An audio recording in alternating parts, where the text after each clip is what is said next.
Hello friends, masters, God's அனைவருக்கும் வணக்கம். இன்று நான் பேசப்போகும் பத்ரியின் கருத்து என்ன என்றால், பத்ரிஜி ஒரு சிறந்த பேராற்றல் மிக்க மாஸ்டர். அவருடைய சிந்தனைகள் எல்லாம் ரொம்ப அமரத்துவமான புனிதமான சக்தி வாய்ந்தது. இதை கேட்க கேட்க நமக்குள் ஒரு ஆற்றல் ஊற்றெடுப்பதை நாம் நன்கு உணரலாம். பத்ரிஜிக்கு கோடான கோடி நமஸ்காரங்கள், வணக்கங்கள். அவர் இன்று சொல்லக்கூடிய தலைப்பு என்னவென்றால், 6 மகான்களின் முக்கியமான 6 செய்திகள் அப்படின்றதுதான். அதை பத்தி பேசுறேன்.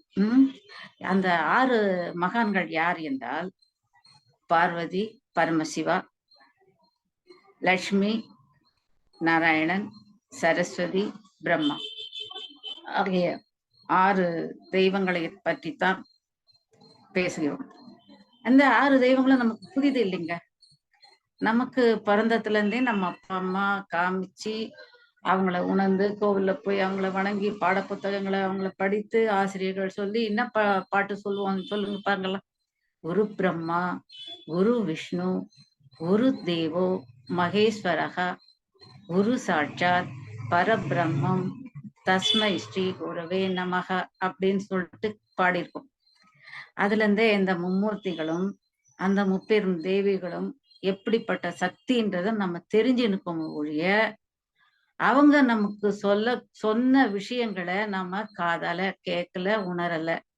சும்மா கும்பிட்டுட்டு ஒரு நைவேத்தியம் வச்சு பூஜை பண்ணி அடிச்சு பூஜை பண்ணிடுறது, அதுதான் அவங்களுக்கு நம்ம செய்யற பக்தி அப்படின்னு நினைச்சிருந்தோம். உண்மையில அது இல்லைன்னு பத்ரிஜி இங்க எடுத்து காட்டுறேன். அதைத்தான் இங்க நான் இப்ப இங்க சொல்றேன். அந்த 6 மாஸ்டர்ல முதல்ல பார்வதி பரமசிவால பார்வதியுடைய மெசேஜ சொல்றேன். பார்வதி என்னன்னா ஒரு மகா யோகினின்றார் பத்ரிஜி. அவங்க மெடிடேஷன்னா பிரியமா, அவங்களுக்கு அவ்வளவு ஒரு இதுவா என் நேரமும் தியானத்துலதான் இருப்பாங்க. மகா தியானி அவங்க அப்படின்னு. அவங்க என்ன சொல்றாங்கன்னா, டூ மெடிடேஷன், தியானம் பண்ணு, கண்ணை மூடு, ஒரு இடத்துல உட்காந்து காலை கட்டிக்கின்னு கையை கோத்துக்கின்னு தியானம் பண்ணு, மூச்சையே கவனி, அந்த தியானத்தை பண்ணினே இரு. அதுதான் உனக்கு வாழ்க்கையில நிறைய சிறப்புகளை தரும். நீ ஒரு மகத்தான யோகியாவ. அது மூலமா உனக்கு எல்லா வளங்களும் வரும். வாழ்க்கைன்றதே தியானம் பண்றதுக்கு தான்ன்றதுல அசைக்க முடியாத நம்பிக்கை உடையவங்க பார்வதி. அதைதான் நமக்கு அவங்க சொல்றாங்க.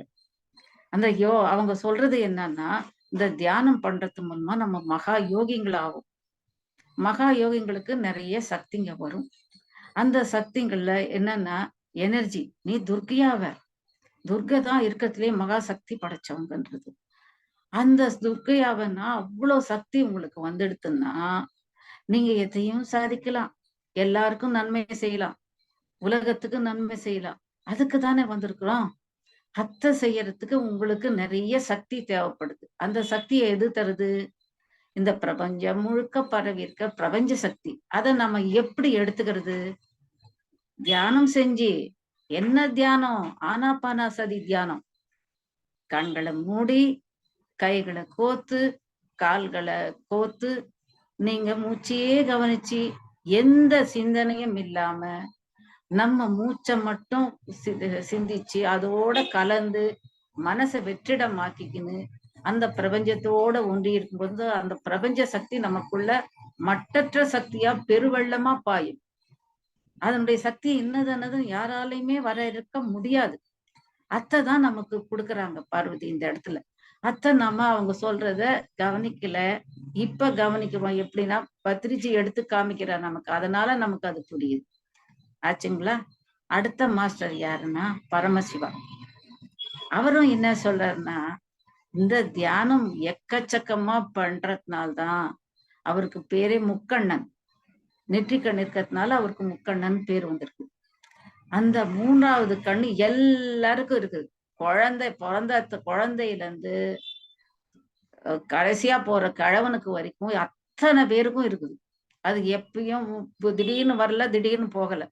நம்ம பிறக்கும் போது கடைசி வரைக்கும் நம்ம கூட அது இருக்குது. உடம்புல ஒரு உறுப்பா, நமக்கு தெரியாத உறுப்பா இருக்குது. எல்லாருக்கும் இருக்குது. ஏன்னா அது விழிப்படையல, விழிப்புணர்ச்சி இல்ல.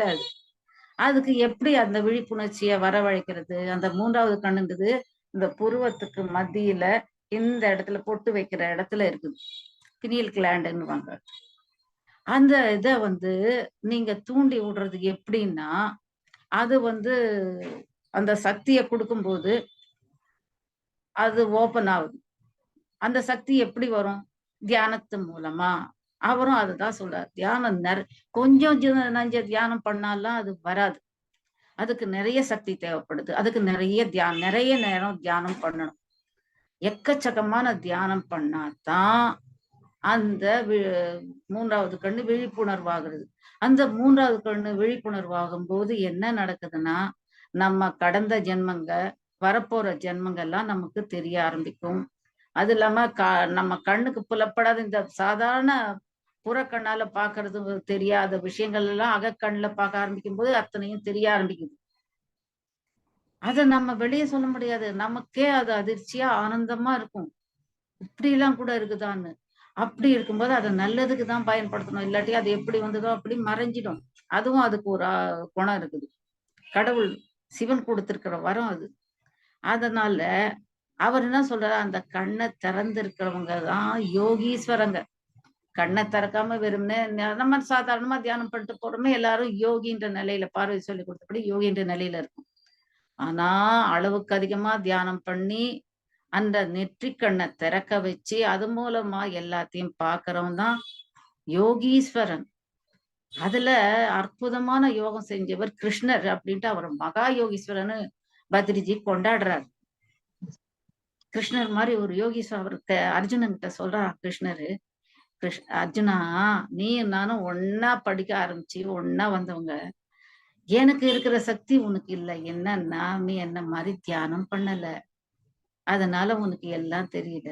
தியானம் பண்ணி நீயும் என்ன மாதிரி யோகீஸ்வரனானியானா உனக்கும் எல்லாம் தெரியும். நீ பண்ணாதனால உனக்கு தெரியல அப்படின்னு சொல்லிட்டு சொல்ற. அதையே தாண்டி அவன் தியானம் பண்றதுக்கு முடிஞ்சாதான் அவன் வந்து நான் வந்து எப்படி இருந்தாலும் போர்ல இறக்க போறேன். அது எந்த விதத்துல உதவுன்னு கேட்கும்போது, இந்த தியானமாகப்பட்டது உனக்கு என்ன அள்ளி தருதுன்னா, எப்படியும் உனக்கு ஒரு நல்ல பெனிஃபிட்ட குடுக்குது. இறந்தால் வீர சொர்க்கம் போவ. இல்ல இருந்தியன்னா உலகத்துல இருக்க சகல போகங்களையும் அனுபவிச்சுட்டு பிரம்மாண்ட ராஜாதி ராஜனா வாழ்வ. அப்ப எதுவும் உனக்கு நல்லதுதான் நடக்குது. தியானத்தினால நல்லதுதான் நடக்கும். உன் நெற்றிக் கண்ணு உனக்கு திறந்துன்னா நீ மகா யோகீஸ்வரன் ஆவ. நான் அப்படித்தான் ஆனேன். இன்னும் கூட நான் பண்ணிக்கின்னு இருக்கேன் தியானம் அப்படின்றாரு கிருஷ்ணர். அதான் பத்ரிஜிங்க சொல்லி நாம எப்பயும் அந்த தியானத்தை நிறைய நாழி பண்ணணும். எக்கச்சக்க நாழி பண்ணணும். பண்ணி அந்த 3வது கண்ணு திறந்து யோகீஸ்வரன் ஆனாதான் நமக்கு எல்லா சக்தியும் கிடைக்கும். அந்த யோகீஸ்வரன் ஆகும்போது அந்த நெற்றிக் கண்ணுல இருந்து அக்னி வரும். அந்த அக்னியுடைய குணம் என்னது? எல்லாத்தையும் பொசுக்க வல்லது. எதை பொசுக்குது இந்த அக்னி? நெற்றிக்கன்றது யோகாக்னி. அது நம்ம கர்மாவங்க, பூர்வ ஜென்ம கர்மாவங்க, இப்ப இருத்திய கர்மாவங்க, இனிமே வரப்போற கர்மாவங்களை கூட அழிக்க வல்லதுன்றாரு. அப்போ அத தியானத்தை பண்றது முக்கியம் தானே. அத்ததான் இங்க பரமசிவன் சொல்றாரு. பார்வதி சொல்லுங்க நல்லா தியானம் பண்ணி யோகியாவுன்னு அவங்க சொன்னது. இவர் நல்லா தியானம் பண்ணி மகா யோகீஸ்வரன் ஆவு அப்படின்ற. இவங்க 2 பேர் மெசேஜ் இது. 3வது யார் தெரியுமா? சரஸ்வதி தேவி. அவ யார்? அவ வாக்தேவி. வாக்ஷேத்திரத்துக்கு உரியவ. அவளுக்கு உரியது அந்த இடம். அவ வந்து நிகழ்காலத்துல இருக்கிற மகா சன்னியாசினி, யோகீஸ்வரி. அவ என்னங்க அந்த அம்மா என்ன சொல்றாங்கன்னா, புஸ்தகத்தை படி, தியானம் பண்ணு. தியானம் நிறைய நாழி பண்ணாதான் உனக்கு புஸ்தகங்க படிச்சு அதுங்களை நாலேஜ் ஏத்திக்கிற சக்தி வரும்ன்றாங்க அவங்க. புஸ்தகத்துல நம்ம படிச்சு வர சக்தி ஒண்ணு, சூட்சமமா வர சக்தி ஒண்ணு இருக்குதுன்றாரு பத்ரிஜி. அத எத்தனை மாஸ்டருங்க வந்து எழுதியிருப்பாங்க தெரியுமா இந்த மாஸ்டருடைய மைண்ட்ல. அப்ப அத்தனை மாஸ்டருங்களுடைய தாட்ஸும் உனக்கு நீ ரிசீவ் பண்ணும் போதுன்னா அது எவ்வளவு பெரியது. அது உனக்கு இந்த புஸ்தகம் படிக்கிறதுல வர்ற விஷயம் மட்டும்தான் தெரியும். சூட்சமமா நடக்கிற விஷயம் அது அப்படின்ற சரஸ்வதி. ஆகக்கூடிய அந்த அம்மா என்ன சொல்றாங்க, புஸ்தகம் படி. புஸ்தகம் படிக்கிறது மூலமா உனக்கு வர ஆற்றல் மூலமா நீ பெரிய ஆளாகலாம் இந்த தியானத்துல. அவங்க அளவுல அவர்தான் பத்ரிஜி. அது கடைசியா அவர் என்ன சொல்றான்றத சொல்றேன். இவங்க இப்படி சொன்னா அடுத்தது யாரு? பிரம்மதேவர். பிரம்மா வர்றாரு. அவர் யாரு? படைப்பு கடவுள் அவரு. அவர் என்னத படைக்கிறாரு இங்க பூமியில? பிரமிடு கட்டடம் எல்லாம் கட்டுற கலைய அவர் எடுத்துன்னு இருக்காரு. அவர் சொல்றாரு, பிரமிடுங்க கட்டுங்க நிறைய. நீங்க அதுக்குத்தான் இந்த பூலோகத்துல பிறவி எடுத்திருக்கீங்கன்றாரு. நாமெல்லாம் பிரம்மபுத்திரங்கன்றாரு பதிரிஜி. பிரம்மாவுடைய புத்திரங்க நம்ம. அப்ப பிரம்மாவுடைய குணம் நமக்கு இருக்கணும். அவர் என்ன பண்றாரு? இந்த பிரமிடுங்களை அங்க கட்டின்னு போறாரு பிரம்மா. அந்த கட்டுறவங்க எல்லாம் பிரம்மாவுடைய புத்திரங்கிறதுனால பிரம்மாவுடைய சிந்தனை அவங்களுக்குள்ள இந்த தியானம் பண்றதுனால போய் அவங்க அந்த கட்டடம் கட்டுற கலைய உடம்புல சக்தியை பெற்று கட்டுறாங்க. அப்போ அவர் என்ன சொல்றாரு பிரம்மானா, ஒர்க் ஹார்ட், எப்பயும் கடினமா உழ, ஒரு நிமிஷம் கூட வேஸ்ட் பண்ணாத வாழ்க்கையில. பிறந்ததுல இருந்து இறக்குற அந்த கடைசி மூச்சு நிக்கிற வரைக்கும் நீ செய்ய வேண்டியது என்னன்னா ஒர்க் ஹார்ட். என் நேரம் மத்தவங்களுக்காகவோ தனக்காகவோ நன்மை செய்யறதுக்கு உழைச்சிக்கினே இருக்கணும். எப்படி இந்த மாதிரி பில்டிங் கட்டுறது, அவங்களுக்கு அந்த கட்டக்கூடியவங்களுக்கு ஒத்தாசை பண்ணி அது எப்படி கட்டுறதுன்றதுக்கு தேவையான ஒத்தாசைகள் எல்லாம் பண்ணி, அது இல்லாம எந்த நேரமும் இந்த தியானத்துக்குரிய உதவிங்களை பண்ணிக்கின்னு நம்ம நிறைய வேலை, ஒரு செகண்ட் கூட இந்த மனுஷ பிறவியில நம்ம இனிமே வேஸ்டே பண்ணக்கூடாதுங்க. இதை உணர்ந்துட்ட பிறகு நாம பிறவி எடுத்ததே மத்தவங்களுக்கு சர்வீஸ் பண்றதுக்கு தான். அதுதான் இங்க பிரம்மா சொல்லி நீங்க நிறைய ஒர்க் பண்ணணும், நிறைய பிரமிட். நாம நீங்கெல்லாம் பிரம்மபுத்திரங்க, நீங்க பிரமிட் ஆசான்ங்க. அப்ப நீங்க செய்ய வேண்டியது என்ன? பிரமிட் கட்டணும், பிரமிட் கட்டுறதுக்கு உதவணும், பிரமிடுக்கு இருந்து தியானம் பண்ண நீங்களும் பண்ணணும், மத்தவங்களுக்கும் கத்து கொடுக்கணும். இதுதான் பிரம்மா புத்திரங்களுக்கு பிரம்மா சொல்ற மெசேஜ்ன்றது. இப்ப 4 பேர்த பார்த்துக்கணும். 5வது யார் தெரியுமா? அழகிய லட்சுமி, மங்களகரமானவர், சௌபாக்கியவதி. அவளுக்கு உரிய நற்பண்பு என்ன? அவ சொல்லக்கூடிய மெசேஜ் என்னன்னா சேவை. சேவைனா சர்வீஸ். துன்புற ஆத்மாவங்களுக்கெல்லாம் நம்மால அவங்க துன்பம் தீர்க்க முடிஞ்ச அளவுக்கு சர்வீஸ் பண்ணணுங்க. அவங்களுக்கு பணிவிட செய்யணும். அவங்கள அந்த துன்பத்துல இருந்து மீட்கிறதுக்கு நம்ம என்னென்ன செய்ய முடியுமோ செஞ்சு அந்த ஆன்மாவை காப்பாற்றணும். அப்பத்தான் நம்ம வாழ்க்கையில பாக்கியம் பண்ணவங்களாவும், பாக்கியம் பண்ணவன்னா அவளுக்கு சௌபாக்கியங்க எல்லா வளங்களும் அவளுக்கு வந்து சேரும். நீ தியானம் பண்றது எப்படின்னா எதுக்குன்னா, வியாபாரம் பண்ணியானா உனக்கு பணம் வருது, தியானம் பண்ணா செல்வம் வருது. எப்படி செல்வம் வருது? இந்த சர்வீஸ் பண்ணாதான் செல்வம் வரும். சர்வீஸ் பண்ணாம ஞானம் பண்ணிட்டான்னு உட்காந்துக்கின்னு பேக்கெட்டை தடங்கிட்டாலும் ஒன்னும் வராது. 4 பேருக்கு ஒண்ணுமில்ல. ஒரு டெய்லி ஒரு ஏழைக்காவது ஒரு 5 ரூபா போடுற மாதிரி வச்சுக்க. அவங்க அளவுல சக்தி முடிஞ்சா எல்லாம் சாப்பாடு பண்ணி போடலாம். ஒரு அந்த காலத்துல என்ன பண்ணுவாங்களாம், வீட்டுக்கு வீடு திண்ணை இருக்கும், அதுல ஒரு தண்ணி பானையில தண்ணி ஊத்தி வைப்பாங்களாம். அது இல்லாம ஒரு 5 அடியாருங்களுக்காவது குறைஞ்சபட்சம் 12 மணிக்கெல்லாம் இலை போட்டுடணும். இலைதான், இலைய வச்சு போட்டு அவங்களுக்கு சிவனடியாருங்களை தான் பெருமையா சொல்லுவாங்க, பெருசா சொன்னாங்க. எந்த அடியாரா இருந்தாலும் ஒரு பொதுவான சொன்ன விஷயம் சிவனடியாருங்கன்னது. ஏன்னா அவங்கதான் நிறைய இருந்தாங்க, அவங்களுக்கு தான் நிறைய போடுறதுன்ற குணம் வந்து செஞ்ச விஷயங்கள் நமக்கு தெரிஞ்சிருக்குது, அதனால அதை சொல்றாங்க. மத்தவங்க செய்யலன்னு இல்ல, அது தெரியலன்றதுனால. எங்கேயும் தெரியாத விஷயங்கள் நிறைய இருக்குது. அதனால உலகத்துல நடக்காத விஷயங்கள் நம்ம எதையும் எடுத்துக்க முடியாது. நமக்கு தெரியாம எவ்வளவோ நடந்திருக்குது, நடந்துன்னு நடக்க போகுது. சோ நமக்கு தெரிஞ்ச விஷயம்தான்றது எதுவுமே இறுதி அறுதி கிடையாது. புரிஞ்சுதுங்களா? அவங்களுக்கு சாப்பாடு போட்டுட்டு அவங்க எழுந்து போன பிறகு அவங்களுக்கு தண்ணி கொடுத்தா அவங்கள அனுப்பி வச்சுட்டு அந்த இடத்தெல்லாம் சுத்தம் பண்ணிட்டு, அப்புறம் வீட்டுக்கு உடைய தலைவன் வந்தா அவனுக்கு சாப்பாடு, குழந்தைங்களுக்கு சாப்பாடு போட்டுட்டு வீட்டுக்கு உரிய தலைவி கடைசியா எல்லார் வயிற்று பசியையும் ஆத்தின பிறகு இருக்கிறத வச்சுக்கின்னு அவ சாப்பிடுவான்ட்டு. இப்பத்திய பெண்களுக்கெல்லாம் அது ஒத்துக்காத ஒரு பண்பா இருக்கும். ஆனா அதுல எவ்வளவு கருணை இருக்குது. கருணை இருக்கிறதுனால எந்த லேடிஸ்க்கும் பட்னின்றதே இல்ல. அவங்களுக்கு கிருஷ்ண பரமாத்மா ஒரு பருக்கையாவது சாதம் வச்சிருப்பாரு. அப்படி இல்லைன்னாலும் அடுத்த வீட்டுல இருந்தாவது அவளுக்கு சாப்பாடு வரும். அந்த சாப்பாடு சாப்பிட்டு பசி ஆறுவா. அந்த மாதிரி எல்லாம் நடந்திருக்குதுங்க. இது நிஜமான விஷயம். நம்பிக்கை வச்சு நம்ம செஞ்சா கல்லும் தேவனாகும், இல்லாட்டி வாசப்படி கல்லாதான் இருக்கும். அததான் லட்சுமி தேவி இங்க சொல்றாங்க. நீங்க மத்தவங்களுக்கு சேவை செஞ்சீங்களன்னா நீங்க சௌபாக்கியவதி. சேவை செய்யலன்னா ஜேஷ்டவதின்ற அவங்க அக்கா வந்துடுவா. வாழ்க்கையில தரித்திரம் தான் அவங்களுக்கு இருக்கும். ஏன்னா அவங்க செல்ஃபிஷா இருக்காங்க. எல்லாம் தனது தனக்கு தான் தான் தான் அனுபவிக்கணும்னா உலகத்துல எல்லாம் அப்படி இருந்தா ஒரு துணிங்க நெசஞ்சு கொடுப்பாங்களா? பயிரிட்டு கொடுப்பாங்களா? டாக்டருங்க வைத்தியம் பார்ப்பாங்களா? வாணியங்க எண்ணெய் செக்கு ஆடி கொடுப்பாங்களா? போர் வீரங்க எல்லையில பாதுகாப்பாங்களா நாட்ட? அரசாள்றவங்க எவ்ளோ கஷ்டத்துல இருக்காங்க தெரியுமா? இன்னைக்கு காமிக்கிறாங்க. நீங்க எல்லாரும் ஒரு சண்டை போட்டுறது ஈஸியா ஆட்சியில இருக்கவங்களுக்கு அகேன்ஸ்ட்ன்னு ஒரு போராட்டம் பண்ணீங்க. அவங்களுக்கு எவ்வளோ அங்க கஷ்டம்னு காமிக்கும்போது, ஓ! இப்படிலாம் கூட எனக்கு தெரியாதனால அது மாரி இல்லன்னு நெனச்சுக்கணும். தெரியாதது நமக்கு எவ்வளவோ இருக்குதுன்றது அந்த பணிவு வரணுங்க. அப்பத்தான் நம்ம அடக்கம் அமரருள் பொய்க்கும். அடங்காமை ஆறிருள் பொய்த்து விடும். இங்க லட்சுமி என்ன சொன்னா, ஆறிருள்ன்றது அவங்க அக்கா. தரித்திரவதியான மூதேவி வந்துருவான்றாங்க. இதெல்லாம் பயமுறுத்துறதுக்காக சொன்னதுன்னு நினைச்சுக்காதீங்க.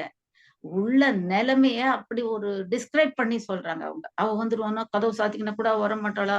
பேயா, பூதமா, பிசாசா? அது ஒரு கெட்ட சக்தி. நல்லது செஞ்சா நல்லது நடக்கும். கெட்டது செஞ்சா கெட்டது நடக்கும். அவ்வளவுதான். இங்க அங்க லட்சுமி சொல்றது அதுதான். சர்வீஸ் பண்ணு. நீ வாழ்க்கையில முன்னேறுவ. உனக்கு அதை விட சிறந்தது. அடுத்தது யாரு? கடைசியாவும் ஆனா அவர் இல்லாத நிலைமையும் இல்லாதபடிக்கு உருவான நாராயணன். அவர் எங்க இருக்கிறார் தெரியுமா? பால் கடல்ல இப்படி படுத்துக்கின்னு நித்திரை போஸ்ல இருக்கிறாரு நம்மகிட்ட. எப்பயும் நித்திரையில இருக்கா, யோக நித்திரை. தூங்காம தூங்கி சுகம் பெறுவது எக்காலம்னு வள்ளலார் பாடிட்டார். தூங்காம தூங்கினா அப்படி கண்ணை மூடிந்தா தூங்குறாங்கன்னு நினைச்சுப்பீங்க. மூடி இருக்க கண்ணுக்குள்ள அவர் உலகத்தையே சகல அண்ட சராசரத்தையும் பார்த்துக்கிட்டு இருக்காரு அந்த பரந்தாமன். அவருக்கு தெரியாம ஒரு அணு கூட இப்படி இருந்து அப்படி நகரல. புரிஞ்சுதுங்களா? அப்போ அவர் மாறி பாக்குறதுக்கு தான் நம்ம தயாராகணும். திங்கிங் இல்லாம பத்ரிஜி அது சொல்றதை நீங்க பார்க்கல. இப்படி வச்சுக்கிற கை வச்சு வே வே வே அப்படின்றாரு. அப்படின்னா என்ன? அந்த நரன்கன்னா அசுரருங்க. அவங்க அவங்களுடைய குணம் ராட்சச குணம் எல்லாத்தையும் கடிச்சு கொதறி எல்லாருக்கும் துன்புறுத்தி அவங்க சதையையும் ரத்தத்தையும் மாமிசத்தையும் தின்னு தின்னு தின்னு அகோர குணம் படைச்சவங்க. அகோரிங்கன்ற மாதிரி. அகோரிங்க வேற, அவங்க எல்லாம் சுத்தமான ஆத்மாவங்க. அகோரிங்க மாறின்னு சொன்ன அகோரமானவங்க. அகோரிங்க வேற, இவங்க வேற. அவ்வளோ கொடுமையான குணமுடையவங்க. இது யாரு? சதா சிந்தனையிலேயே இருந்து இவனை அழிக்கலாமா, அவனை அழிக்கலாமா, இவன் சொத்தை அடிக்கலாமா, அவளை கொலை பண்ணலாமா, இவளை கெடுக்கலாமான்னு அலையிறாங்க பாருங்க ஆத்மாவங்க. அதுங்கெல்லாம் தான் நரன்க. அந்த இதுல போனா பாவம் தான். ஹாயா படுத்துக்குன்னு, அதாவது நான் திங்கிங்கே இல்லாத திங்கிங்ல இருக்கணும். எதை பத்தி ரிலாக்ஸ்டா இருக்கணும். எதுவுமே இல்ல, வெற்றிடமா நம்ம மனசை வச்சுக்கணும். மனசை வெற்றிடமா வச்சுக்கினா அதுதான் மனசு சூன்யமாகணும், வாய் மௌனமாகணும். அதுதான் தியானம்ன்றார் பத்ரிஜி. నోటిలోని మౌనము మనసులోని శూన్యము దాని పేరు தியானம் உண்டல். நம்ம மனசு சூன்யமாகணும். மூச்சை பார்த்துக்கினே இருந்து அதையே வெற்றிடமாக்கணும். மனசு வெற்றிடமாகணும். மூச்சையே கவனிச்சு அந்த சிந்தனையும் வெற்றிடமாகணும். அப்ப அதுதான் உண்மையான அந்த தலையில பிரம்மரந்திர வழியா அந்த ரேசுங்க உள்ள போகும். அதுதான் தியானம். உள்ள நிறைஞ்சிட்டா நாமளே இல்லைங்க, கரைஞ்சி போயிடும். இந்த உருவம் தான் தெரியும், இது ஒரு உருவன்ற அளவுல விஷுவலைஸா இதைதான் பார்க்க முடியும். ஆனா அந்த ஆத்மா அந்த பேரான்மாவோட போய் கரைஞ்சி கலந்து இந்த நிறைஞ்சி நிக்குது. எங்கேயும் நிறைஞ்சி நிக்குது. அதனுடைய நிறைவு வந்துடுச்சுன்னா அந்த ஆற்றலை வார்த்தையிலேயே சொல்ல முடியாது. அவ்வளவுதான். அதுக்கப்புறம் பேச்சே கிடையாது. ஆள் இருந்தா தானே பேச்சு மூச்சுன்றதெல்லாம். மூச்சு இல்லாம பேச்சு, மூச்சே கிடையாது. கரைஞ்சு போயிட்டான் அவன். அந்த நாராயணன் நிலைக்கு வர்றதுக்கு என்ன பண்ணணும்? தியானம். தியானம். அந்த தியானத்தை நம்ம கையில எடுத்துக்கின்னு அருமையா ரசிச்சு அத்தோட கலந்து செய்யணும். அப்ப செய்யும்போது நம்ம உடம்புல இருக்க ஒவ்வொரு செல்லும் பூரிச்சு புலகாங்கிதான் அடைஞ்சு சர்வ சக்தியும் பெற்று உடம்புல எந்த நோயும் இருக்காது. இருந்த நோய் போயிடும், வர்ற நோய் வராது. ஜென்ம பிணிங்களே தீரும். இங்க சிவன் என்ன சொல்றாரு? அந்த அக்னியில எல்லாம் எரிஞ்சு போயிடும். அங்க பிரம்மா என்ன சொல்றாரு? கடைசி மூச்சு இருக்கிற வரைக்கும் நீ கடினமா உழைக்கணும். இங்க பரந்தாம என்ன சொல்றாரு, நீ நரனா இல்லாம நாராயணனா மாறு. நாராயணன்னா யாரு? அவன்தான் எல்லாத்தையும் ஆளக்கூடியவன். எதை ஆளக்கூடியவன்? நல்ல குணங்கள் உடையவனுடைய மனசை ஆளக்கூடியவன். அவன் மனசை ஆண்டுட்டு அவன் மனசுல இவன் போய் உட்கார்ந்துக்கிறதுனால அங்க என்ன இருக்கும்? நாராயணன் தான் இருப்பான். நல்ல குணங்க நிறைஞ்சிருக்கும். வேற எதுவுமே அங்க இருக்காது. வேற எதுவுமே அந்த இடத்துல பரோபகார்த்தம் இதம் சரீரம்ன்றாங்க லட்சுமி. சேவையே செஞ்சு அந்த சேவை அதுலதான் மகாத்மா காந்தி எல்லாம் பேர் வாங்கினது. அன்னை தெரசா பேர் வாங்கினது அதுதான். மார்ட்டின் லூதர் கிங் பேர் வாங்கினது அதுலதான். நெல்சன் மாண்டேலா பேர் வாங்கினது அதுலதான். நம்ம ஊர் திருவள்ளுவர் பேர் வாங்கினது அதுலதான். இதுக்கு மேல இதுல சொல்ல வேண்டியது ஒண்ணு இல்ல. இவ்வளையும் இப்ப லேட்டஸ்டா இந்த சினிமா கன்ற எம்ஜிஆரும் இருந்தது அதுலதான். இவங்க எல்லாம் எம்ஜிஆர் அவர் கூட ஷூட்டிங்ல எத்தனை பேர் இருந்தாலும் அத்தனை பேருக்கும் சாப்பாடு போட்டாதான் இவர் சாப்பாட்டுல கை வைப்பாராம். இவருக்கு மட்டும் முருங்கைக்காய் சாம்பார் வந்து வச்சுக்க சாப்பிட மாட்டார். எல்லாருக்கும் முருங்கைக்காய் துண்டு இருந்தாதான் இவர் சாப்பிடும். நம்ம ரமண மகரிஷி அப்படிதான். அந்த எச்சுமி பாட்டி ரொம்ப ஏழை. அவளால் முடிஞ்சதை பண்ணி கொடுப்பா அவகிட்ட இருக்கிறது. எல்லார் இலையிலும் பரவி போட்டுட்டு கடைசி பருக்கையை தான் இவர் இலையில வைப்பாங்க. அதுதான் அவருக்கு வேணும். நீ முதல்லயே வச்சியானா அது தொட மாட்டான். எல்லார் இலையில வச்சாதான் நான் தொடுவேன். இப்படி அவங்க மற்றவங்க ஏன் கிருஷ்ணர் எங்க துர்வாசர் கிட்ட போய் அந்த ஒரு பருக்கையை வாங்கி திரௌபதி கிட்ட எடுத்து வாயில போட்டு அகம் பிரம்மாஸ்மின்றார். எல்லா உயிர்லயும் நான் இருக்கிறேன். அப்ப எனக்கு பசி நிறைஞ்சு போச்சுன்னா அத்தனை உயிர்களுக்கு பசி இல்ல. அத்தைத்தான் பெட்டுக்கு மண் சுமந்த இறைவனும் சொல்றாரு. இப்படி அங்கங்க அவங்களால முடிஞ்சதை சொல்றாங்க. ஏசு ஒரு கன்னத்தை அரைஞ்சா அடுத்த கன்னத்தை காட்டுறேன் அப்படின்னா அடுத்த கன்னத்தை காட்டு அடிக்கும்போது எல்லாத்துக்கும் அந்த அடி விழுது. அப்ப எல்லா உயிர்களும் அந்த வாதையை வாங்குதுங்க. ஒன்னஸ் நம்ம எல்லாரும் ஒன்னஸ். நீங்க தப்பு செஞ்சா நானும் அனுபவிக்கிறேன். நான் தப்பு நினைச்சா நீங்களும் அனுபவிக்கிறீங்க. இது ஏன் எதனால நமக்கு தெரியாது. அதனால நாம மட்டும் தான் செய்யறோம் அனுபவிக்கிறோம்னு நினைச்சுருக்கோம். நான் பண்ற நல்லதும் உங்களை தாக்கும், கெட்டதும் உங்களை தாக்கும். அதே மாதிரி நீங்க பண்ற நல்லதும் என்ன தாக்கும், கெட்டதும் என்ன தாக்கும். கிவ் அண்ட் டேக் பாலிசி தான். தர்மம் பண்ணாதான் தர்மம்னு இல்ல. மனசால உங்களுக்கு ஒண்ணு கொடுக்கணும்னு நினைச்சா கூட தர்மம் தான். ஐயோ பாவம் நினைச்சு கொடுக்கூடாது. அது ஒரு மாதிரி. இதுல 1000 சில நிறைய விஷயங்கள் இருக்கு. சிலேடையா இருக்குதுங்க நிறைய விஷயம். அதை இப்ப சொன்ன போல அதுக்கு டைம் கிடையாது. இந்த 6 தெய்வங்க இந்த 6 மெசேஜ் சொல்லியிருக்காங்க. இப்ப பத்ரிஜி சொன்னதை சொல்றேன். என்ன சொல்றாருன்னா, முதல்ல பார்வதி சொன்னது, நீ தியானம் செஞ்சியனா நீ தான் பார்வதி சொல்றாரு பத்ரிஜி. அடுத்தது, நீ தியானம் ரொம்ப நிறைய செஞ்சு அந்த நெற்றிக்கண்ணை திறக்க வச்சு அந்த நெற்றிக்கண் மூலமா எல்லாரையும் பாக்குற சக்தி கிடைச்சதுன்னா உனக்கு நீ மகா யோகீஸ்வரன். யோகீஸ்வரன் ஆவறதுக்கு பண்ணு தியானம் அப்படின்றது. பண்ணியனா நீ தான் சிவன் அப்படின்ற. அடுத்தது சரஸ்வதி, நீ தியானம் பண்ணுப்பா. எல்லாத்தையும் நெற்றிக்கண் வர்றதோ யோகீஸ்வரன் ஆவறது இருக்கட்டும். புஸ்தகம் படி. புஸ்தகம் படிச்சா தான் உனக்கு நல்ல சிந்தனைங்க, நல்ல ஆத்மாவுடைய தொடர்புங்க. இந்த லோகத்துல இம்மையில நீ வாழறதுக்குரிய விசேஷங்கள்லாம் உனக்கு கிடைக்கும். அந்த நாலேஜ் கிடைச்சாதான், அந்த ஆஸ்ட்ரல் மாஸ்டர்களோட கனெக்ஷன் ஆனாதான் உனக்கு இம்மையில மறுமை இல்லாம போகும். ஓ சரின்னு சொல்ற. இந்த மாதிரி படிச்சியானா யார்? நீ தான் சரஸ்வதின்றது. அடுத்தது பிரம்மா. ஒர்க் அவுட் பண்ணி நிறைய பிரமிட் எல்லாம் கட்டுறதுக்கு ஒத்தாசை பண்ணினா நீ தான் பிரம்மான்றார். அதுக்கு அடுத்தது எல்லாத்துக்கும் அவர் இவ்வளவு சொன்னாலும் ரொம்ப ஸ்லாகிச்சு சொல்லுது லட்சுமியை தான். அவளை மாதிரி அந்த அம்மா அவர் சொல்ற இதில் போது ஒரு அம்மா அவங்க வந்து உட்காந்து இந்து மாஸ்டர்ன்னு நினைக்கிறேன். காலை காமிக்கிற காலை புடிச்சு விடுறாங்க. இதுதான் சர்வீஸ். சர்வீஸ்னா இப்படிதான் இந்த மாதிரிதான். நீயா ஒரு கோடு போட்டுக்காத. மனசார நீ ஒருத்தருக்கு உன்னால ஆன உதவிய நிறைஞ்ச மனசோட செய்யறதுதான் சர்வீஸ். அதை செஞ்சா நீதான் லட்சுமி, சௌபாக்கியவதி. உன்கிட்ட சகல சௌபாக்கியங்களும் இருக்கும். உன்னை சுத்தி சௌபாக்கிய சூழறதுனால எல்லா ஆன்மாங்களும் உன்னை சுத்தி இருக்கும். நீதான் அதுங்களுக்கு லீடரா நிற்ப. அதுக்கு அடுத்தது நாராயணன். இம்மையே இல்லாத பிறவியை கொடுக்குறவன் அவன் தான் ஆற்றல் படைச்சவன். அவன் என்ன சொல்றான், ரிலாக்ஸா மனசை வச்சுக்கினா எல்லாம் உனக்கு தியானம் பண்ணியானா எப்படி பண்ணுவான்? ரிலாக்ஸான மனசுலதான் தியானம் வரும். வேதாத்திரி மகிழ்ச்சி சொல்வாரு, வாழ்க வளமுடன். போன் எடுத்து பேசுவாங்களாம், ஹலோன்ற மாதிரி. ஹலோ, வாழ்க வளமுடன் சார், அவரை கொஞ்சம் கூப்பிடுறீங்களா அப்படின்னா அந்த வார்த்தைக்கு என்ன அங்க மதிப்பு இருக்கு? வாழ்க வளமுடன்ற ஹலோன்ற வார்த்தைக்கு ஈக்குவலாது. அது மனசு நிறைஞ்சி ஒருத்தருக்கு நம்ம ஆசீர்வாதம் கொடுக்கறது, சந்தோஷமா அவங்க நல்லா இருக்கட்டும், அந்த வார்த்தைக்குரிய பண்பையே நம்ம மாத்திரும். நம்ம செய்கையால, பேசுற துணியால அதெல்லாம் அர்த்தம் தெரிஞ்சு பண்ணணுங்க. அவங்க கத்துக் கொடுக்கறது அதுக்குதான். ஒவ்வொரு மாஸ்டர் கிளாஸ்லயும் கத்துக்கும் போது அவங்க என்ன சொல்றாங்க உன்னிப்பா வாங்கி மனசுல ஏத்திக்கணும். நான் அப்படிதான் பத்ரிஜி சொன்னது ஒரு தடவைக்கு பல தடவை கேட்டு கேட்டு ஏத்திக்கினேன்.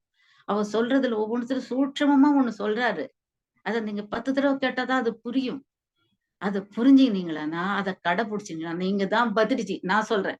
பத்ரிஜி இந்த மாஸ்டர், அந்த மாஸ்டர்ன்னு சொல்றாரு. நான் சொல்றேன், இது எல்லாத்தையும் கேட்டு இந்த பண்பாடெல்லாம் நீங்க பண்புங்கள ஏத்துக்கின்னு நடந்தீங்களான்னா, நீங்க தான் பத்ரிஜி. பத்ரிஜி எங்கேயோ இல்ல, நம்ம மனசுங்கள்ல எல்லாம் நிறைஞ்சிருக்கார். வாழ்க வளமுடன். இத்தோட இந்த உரையை முடிச்சுக்கிறேன். நன்றி.